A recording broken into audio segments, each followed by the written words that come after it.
So I've been doing a lot of reflecting this past week, more than usual, to be honest. And as I was thinking about life, I couldn't ignore how much I've been doing in my own life and how important the need for change was and still is. See, I'm not perfect, nor am I pretending to be, but because of my humility, I'm able to admit when it's time for a change of pace. So today, I want to share some things that I'm learning in my personal life and as a content creator. Here's how you prioritize what matters. Sometimes I feel it's important to take a step back in order to make a significant stride forward. And in this moment, we have an opportunity to regroup, to reevaluate our priorities in life. See, the first thing I'm learning is recognizing when it's time to hit pause. To just be, right? To exist in the moment and reflect, thinking about where I can improve in life and in what areas do I need to completely rethink. I believe many of us struggle internally with this idea of FOMO, the fear of missing out, which creates this self-dialogue we feed ourselves around the need to be everything and do everything all at once. And to be honest, that's just not possible, right? And it's definitely not healthy either. I mean, personally, I'm approaching prioritizing in my life as a daily question that I need to answer. And the question I'm asking myself is, what has my attention, and have I consciously recognized it as something important to me? Number two is actually getting over the fear of missing out. Now, this is easier said than done. I get it. Like I said, I believe many of us struggle internally with this idea of FOMO, including myself. However, when we have the humility to be honest with ourselves, even when that honesty comes with something we don't necessarily want to hear but need to hear, to me, that is the key we need in order to manage or get over our fear of missing out.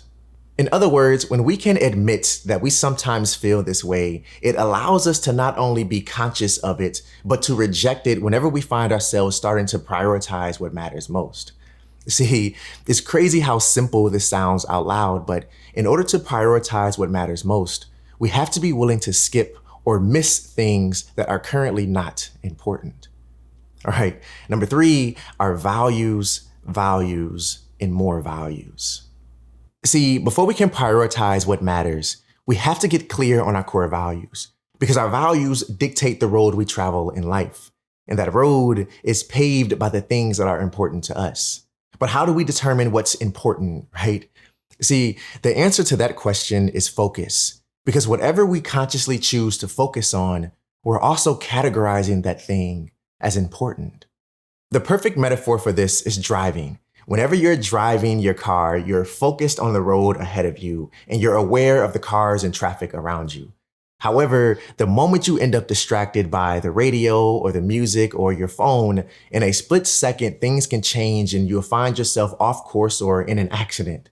See, focus is another way to think about prioritizing because focus allows us to ignore what's not important and devote our attention to what is.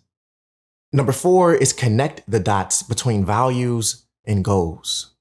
In other words, our priorities should always align with our core values if we want a sense of purpose and understanding during this journey we call life, right? Which is why I strongly believe that our values are pivotal to the structural integrity of our life's foundation, meaning we should use our core values as a starting point to help us determine the actions needed to live them out, similar to how we do goals and systems, right? So think of prioritizing as the goal, and our core values as the foundation or system that will help us meet the goal.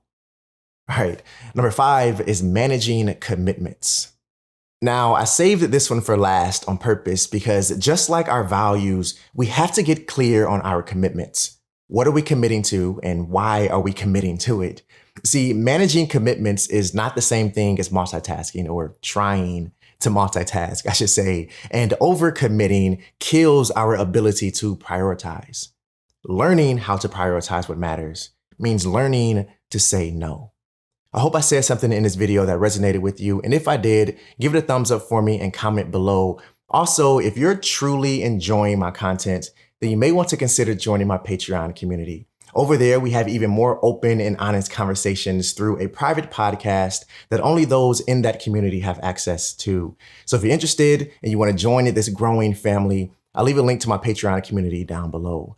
Now, if this is your first time watching me on this channel, welcome. I'm really glad to have you here. If you enjoyed this, make sure that subscribe button down below and tap the bell so you're notified every time I drop a new video. Always remember to stay true to you. And I'll see you in the next one. Peace.